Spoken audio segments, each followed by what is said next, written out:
India's unemployment rate has climbed to 7.2% in February, hitting the highest level since September of 2016. 2016, mind you. We are talking pre-demonetization. Data from the Centre for Monitoring the Indian Economy shows that the unemployment rate has risen despite a fall in the number of job seekers. Mahesh Vyas, Managing Director and CEO of CMIE, and author of this report, and Himanshu, the Professor of Economics at JNU, join us now.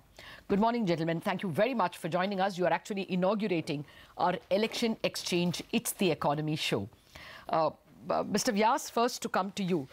My first problem was, how do you put together these numbers, sir? I mean, getting employment numbers has been singularly difficult in India. We have some rural wage statistics and we have some NSSO surveys. How does CMI put together this number? Well, you said that putting together employment and unemployment numbers is a big problem in India. Let me respond to that. CMI has cracked that problem, to use a term used by students who are trying to appear for competitive exams. Okay. So we cracked the problem in 2016 by setting up a large machinery of people on the ground. There are 300 of them who go out and reach out to households and ask them questions on their well-being. And one of the questions we ask them is, are people above the age of 18 in the household employed or unemployed? And we get these numbers in real time because we do this through a good technology input. And we get an estimate every day based on about 1,500 households, including about 2,500 adults. So that's the way we have cracked the problem. This is the household survey. And so any problems regarding covering unorganized sector, informal sector are all addressed. So this is very robust. It's a large sample. It's a representative sample. And that's what gives us a 7.2% unemployment rate, which is disturbing. Sure. Mr. Vyas, good morning. Rising unemployment is one thing, but when it comes with falling labor participation, that's a bigger concern, right? So lesser proportion of people coming into the labor market and even lesser proportion not finding jobs. What do you think the primary reason for this is? Because it goes completely against the government's promise when it came into power. Yes, the economy is under substantial stress. We have not seen investments coming into the economy at the rate at which we require them to come in for jobs to grow. So we have seen, for example, post 2009-10, investment ratio has come down by the National Account Statistics. The number of new investment proposals, according to the CMI's CapEx data, has also come down. Now, if you have of the order of 7 years of slowing down of investments, then it is not a very difficult thing to imagine that jobs will have come down. If you have jobs coming down so much, this causes what is called as discouraged unemployment.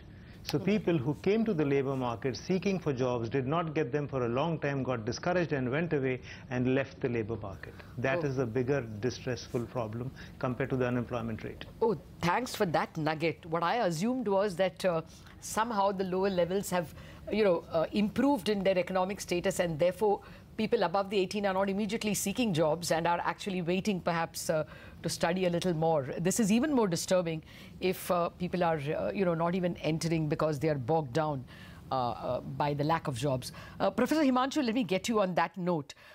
You, with your role in the CSO as an advisor, the scuttled NSSO report is widely believed to also have pointed in the same direction. Do you have any data that also supports this? And you may have gleaned from that NSSO report that was never published? Broad numbers which are there. Let's come out from the CMI data. I mean, and now there are multiple sources of data which are giving us the same kind of an information. If you forget about the Labour Bureau data, which has now been not been released, surveys, all around the information that unemployment problem is becoming worse over a period of being created in the economy or added in the economy. 2016 trend break in that. Evidence in that sense. But even the wage data, which I tend to look at it as a much more serious data, that also continues to show almost stagnation in real stable. I mean, all pointing to the same direction, and that gives the confidence that there is some kind of a strength in what the numbers are being put up by different sources. Sure. Okay, I just wanted to reiterate the report that Professor Himanshu referred to, and I asked him. The NSSO periodic labour survey, which was not published, but which Business Standard did get its hands on, it pointed to a 6.1% unemployment rate, which is a 45-year high. Yes, I'm glad you brought out that point because I wanted Mr. Vyas's comment on that as well. Mr. Vyas, you know, on this NSSO data, the 45-year high that the unemployment rate is sitting at in FY18, what's your own view on the authenticity of this data? And more importantly, you know, Prime Minister Modi did say that the informal sector gives 85 to 90% of jobs. So a lot of the data out there that people are collating is of the formal sector. So, you know, it's perhaps not the right way to look at things. What would your own view be on that? So the NSSO survey is the one that we're talking about, the PLFS, is a household survey. It's got a fairly representative sample of about 110,000 households, which is pretty good. And it covers the organized, unorganized sector, informal jobs, formal jobs, Ola cab drivers, pakora frying people. Everyone is covered because everyone lives in households. So all kinds of people, from Mr. Ambani to the man on the street, they are all living in households, and a household survey, which is sampled correctly, is representative of all of them. And the same holds for the CMI survey. So CMI survey is also a household survey. It's a larger sample. It's a faster frequency sample. And both of us are saying the same thing. So if the Prime Minister is claiming that these surveys do not cover the unorganized sectors, in my opinion, he is misled. Yes, I mean, I got the reference to Ola cabs and Uber cabs, which is what the Niti Aayog put forth as the reason why they did not believe in the NSSO survey. Professor Himanshu, is this largely because of rural distress that we are seeing such large numbers of unemployment? Or is it more because infrastructure has taken such a beating in the past 4-5 years because of the problem of bad loans? Where would you point the finger? I mean, rural distress is certainly something which is a big factor, and that's something simply because the scale of it. I mean, remember, 2/3 of our population is still there in the rural areas. Large number of people are still engaged in agriculture, whatever level of income they are getting. And there is a distress that is now coming from multiple sources. I mean, even government's own data on agriculture or on wages or on farmer prices, that data is now more or less converging to a single statement that there is a serious distress in the rural economy, and that is going to have an impact on unemployment numbers. And I still, and again, point out, and forget about all the surveys. I mean, you may question the surveys, you may question the data, you may question the sample size, which is what Niti Aayog was doing, and all sorts of things, but these are all irrelevant. I mean, look at it. I mean, the people in the three agricultural communities, I mean, the Patels, Jats and Marathas, they're on the street demanding for jobs in the government, which government's own minister is saying that there are no government jobs to be given. I mean, so here is something which is a fairly strong kind of an evidence. I mean, the government's own effort to provide reservation or something like that is basically pointing out that they are also not saying that there is no job crisis as such. But the rural crisis is certainly something which has given the kind of magnitude that we are talking about. But the second thing, again, a rural crisis is linked to number of things.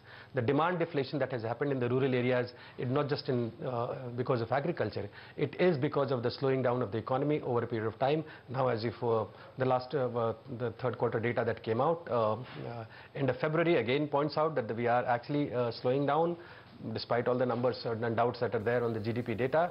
So there is an issue of infrastructure deficit. There is an issue of demand deflation. Your construction sector, at least in the rural areas, has virtually collapsed. I mean, there is not much of activity that is happening because private income was the one which is driving the construction sector, which employs a large number of people in the rural areas. That is not firing. Your non-agricultural sector, overall manufacturing otherwise, also not firing. So, I mean, let me not point out to one single factor. Okay. But yes, I mean, all of these cumulatively, the lack of investment, lack of infrastructure, lack of demand, all of these are basically, and again, export sector is not firing. I mean, so all your drivers or engines which should be firing, I mean, all of them have collapsed at the same time. That, I think, is the real worry. Oh yes, export sector. Yesterday or day before we were discussing the GSP benefits going away, which could actually impact the labor-intensive exports, handicrafts, agri-exports, shrimp exports. But I'm coming to that. Professor Himanshu, I couldn't lay my hands on those numbers, but some of the economists had looked at payroll numbers, right? NPS data, Provident Fund data, and they had concluded that those filings, people filing in EPFO and in NPS are rising. Have you taken a look at that argument?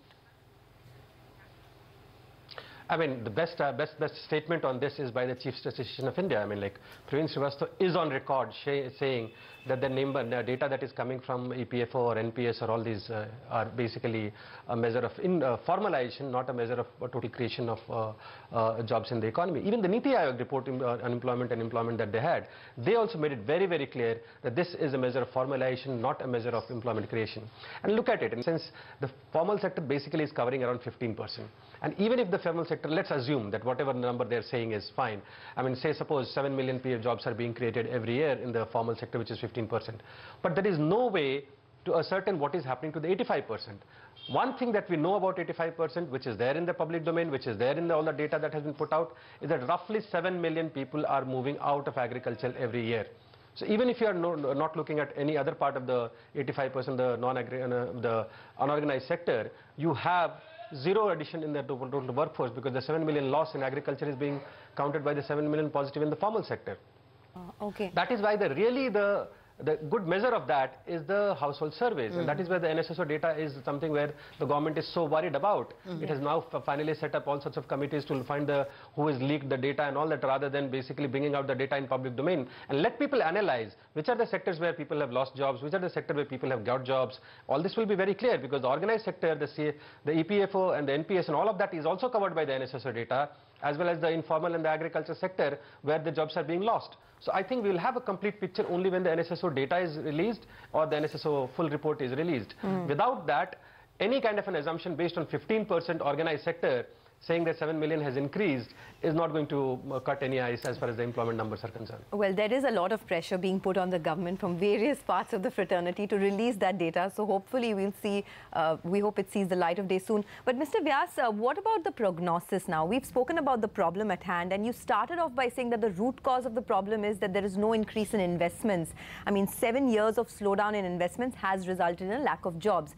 But what do you think the way forward could be? Are we looking at any improvement in investments at all, and hence in jobs? I don't see that happening in the near future.